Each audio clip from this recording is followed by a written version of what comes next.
Hello friends, कैसे हैं आप सभी। उम्मीद करती हूँ कि बहुत अच्छे हो। सभी की तैयारी जो है बहुत अच्छे से चल रही होगी। जैसा कि आप सभी फर्स्ट ग्रेड के एग्ज़ाम से फ्री हो चुके हो और एक आपको मोटा मोटा आइडिया हो चुका होगा कि आपका पेपर जो है कैसा हुआ है।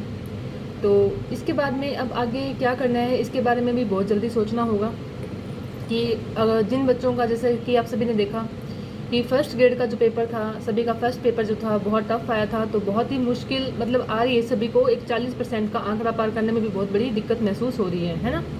तो अब ये जो टाइम है, इस टाइम को ख़राब नहीं करना है कि हम ठीक है एक दिन अफसोस कर लिया, 2 दिन अफसोस कर लिया, लेकिन ये नहीं है कि उस एग्ज़ाम को लेकर हम बैठ ही जाएंगे और आगे आने वाली जो भर्तियाँ हैं उनमें हम हमारा भविष्य ख़राब कर लें। क्योंकि अभी हम देखा जाए तो एक बेरोज़गार है और सबसे ज़रूरी जो हमारे लिए है वो है एक जॉब लेना, एक किसी भी एग्ज़ाम को क्लियर करना। तो अभी अगर वर्तमान में आके देखते हैं तो हमारे हाथ में सेकंड ग्रेड रहता है और सेकंड ग्रेड के बाद में फोर्थ ग्रेड रहता है और उसके बाद में जनवरी में हमारा आता है रीट का एग्ज़ाम।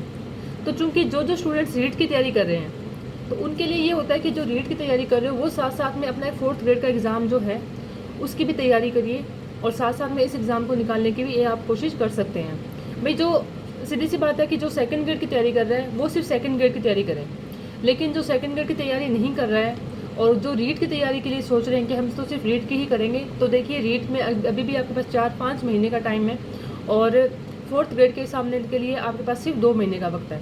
तो यदि आप फोर्थ ग्रेड की तैयारी करते हो तो इसके आपको बहुत सारे फ़ायदे हैं। देखो, सबसे पहला तो ये है कि आपके पास जो ये 2-2.5 महीने का जो टाइम है, इस टाइम को आप सही जगह यूटिलाइज़ कर सकते हैं। आपको कभी ये नहीं रहेगा कि एग्ज़ाम आगे है तो आप मतलब रीट का और फोर्थ ग्रेड का जो सिलेबस है, बहुत सारा सिलेबस इनका सिमिलर है। तो आपका एक अच्छा कमांड बनेगा कि आपका राजस्थान जीके स्ट्रॉन्ग हो जाएगा। इसके अलावा जो भी आपका सब्जेक्ट है वो भी स्ट्रॉन्ग बनेगा और एक आपके ऊपर प्रेशर भी रहेगा। दूसरी ये बात कि आपको एक जो बेरोजगारी का जो आपके ऊपर धब्बा लगा हुआ है वो हट जाएगा। ठीक है, कुछ स्टूडेंट्स मानते हैं कि मैम फर्स्ट ग्रेड की तैयारी कर रहे थे और अब सीधा फोर्थ ग्रेड की करेंगे तो घर वाले ही ऐसे कोसने लगते हैं या आस पड़ोस वालों को क्या बोलेंगे कि बहुत ख़राब लग रहा है मैम, कॉन्फिडेंस नहीं आता कि हम फोर्थ ग्रेड की तैयारी कैसे कर सकते हैं। तो मैंने उन भाई बहनों को एक ही बात बोलना चाहूँगी कि देखिए कि एक बार हमारा जो सपना है या हमारा जो मोटिव होना चाहिए वो होना चाहिए गवर्नमेंट जॉब। एक बार फोर्थ ग्रेड लग जाओ, रीट का एग्ज़ाम क्लियर हो जाएगा, तो रीट हो जाता है तो उसके बाद में फर्स्ट ग्रेड जो है उसका कह रहे हैं कि दोबारा भी वैकेंसी आएगी, तो आप उसमें अपनी एनर्जी जो है, एफर्ट्स जो है उसमें लगा सकते हैं, तो दोबारा भर्ती आ सकती है। लेकिन इस समय को सही सदुपयोग करना बहुत ज़रूरी है। तो चलिए अब बात करते हैं हम चतुर्थ श्रेणी के सिलेबस के बारे में। थोड़ा सा मोटा मोटा सिलेबस जो है मैं आपको बता देती हूँ कि 120 नंबर का पेपर है, जनरल सा पेपर रहेगा।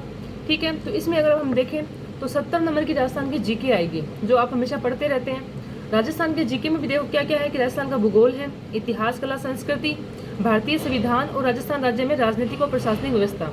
यानी कि राजस्थान में भारत के संविधान और राजस्थान का जो संविधान है, मतलब राजस्थान की जो पॉलिटी है, ये दोनों 5-5 नंबर की है। लेकिन जो भारत का संविधान है, जो भारत की जो पॉलिटी है, उसमें कंप्लीट पॉलिटी नहीं है, सिर्फ 1-2 टॉपिक ही है स्टार्टिंग वाले। तो आप जब वो देखेंगे तो उनसे आपको पता चल जाएगा। सामान्य विज्ञान है और करंट रहेगा इसमें 10 नंबर का, 5 नंबर की राजस्थान रहेगी, 5 नंबर की जो है भारत का रहेगा। इसके अलावा 5 नंबर के आपका बेसिक कंप्यूटर रहेगा। सबसे इंपॉर्टेंट चीज़ इसमें यह है कि आप में इसमें मैथ के जो है 15 क्वेश्चन आ रहे हैं। तो देखिए मैथ को देखिए घबराना भी नहीं है आप सभी ने कि मैथ हमें तो बिल्कुल भी नहीं आ रहा तो हम तो मैथ कर ही नहीं सकते, है ना।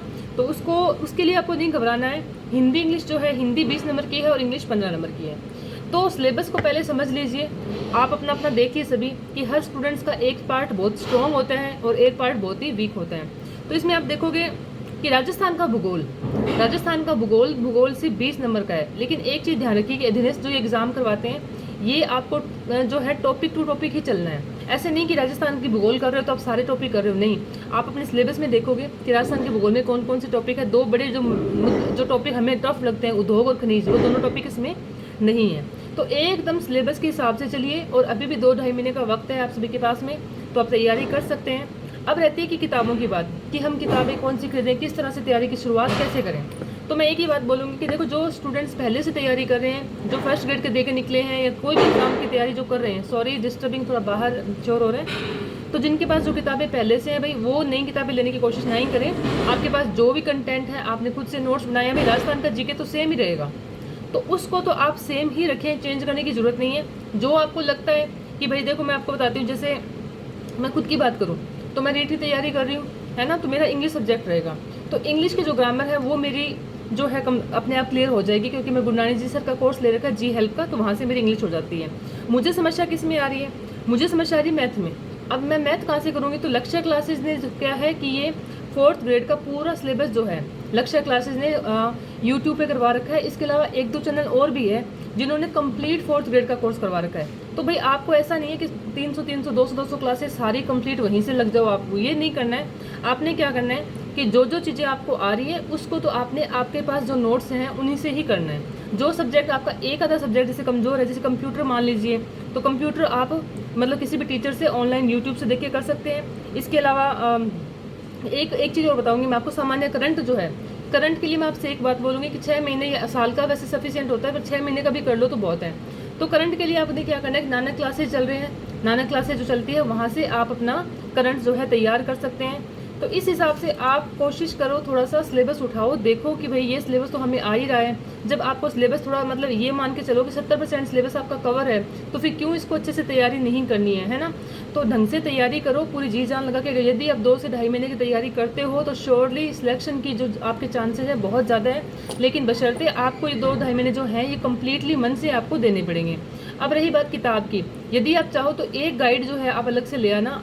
मतलब अगर आपके पास बिल्कुल भी कंटेंट सही नहीं है, आपको एक मतलब गाइड चाहिए, तो आप गाइड यदि लेना चाहो तो नाथ पब्लिकेशन की गाइड जो है बहुत अच्छी है। नाथ पब्लिकेशन की मैं उसकी शॉर्ट्स वीडियो भी डाल दूंगी, मैं भी वही लेके आई हूँ, तो मैं उनकी आपको शॉर्ट वीडियो बना के डाल दूंगी जिसमें आप देख सकते हैं। तो मैं सभी से दोबारा से एक बात यही कहना चाहती हूँ कि 4th ग्रेड का जो सिलेबस है वो आप सभी के हाथ में है, आप सभी के कमांड में है। जो भी स्टूडेंट्स 1st ग्रेड लेके निकले हैं तो दे के निकले, चाहे ठीक हो सकता है उनका पेपर अच्छा नहीं हुआ, लेकिन वो उसका लेवल बहुत टफ था। लेकिन ये एग्ज़ाम जो है इसमें भी आप कोशिश करिए, जब तक सफल नहीं हो जाते हैं ये मत सोचो कि कौन सा एग्ज़ाम छोटा है या कौन सा एग्ज़ाम बड़ा है।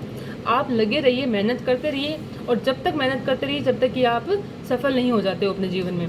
ठीक है, तो ये सिलेबस जो है, सबसे पहले आप सिलेबस की कॉपी निकलवा लीजिए, समझने की कोशिश करिए कि सिलेबस में क्या क्या है, कितने कितने नंबर का है, क्या क्या हमें आ रहा है, क्या हमें नहीं आ रहा है। एक अच्छी सी रणनीति बनाइए और उसको मैनेज करना सीखिए, मैनेज करके चलिए कि हमें क्या आ रहा है क्या नहीं आ रहा है। उसके बाद में जो नहीं आ रहा है उसको हमें कहाँ से पढ़ना है, एक दिन में सब कुछ सोच लीजिए और उसके बाद में अपने 8 से 10 घंटे दीजिए। श्योरली सिलेक्शन आपका ही होगा। बस अपनी मेहनत पे विश्वास करिए, ऊपर वाले पे विश्वास करिए। थैंक यू, मिलते हैं नेक्स्ट वीडियो में। अगर वीडियो पसंद आए तो लाइक शेयर सब्सक्राइब जरूर कर दीजिएगा। थैंक यू, जय हिंद, जय भारत।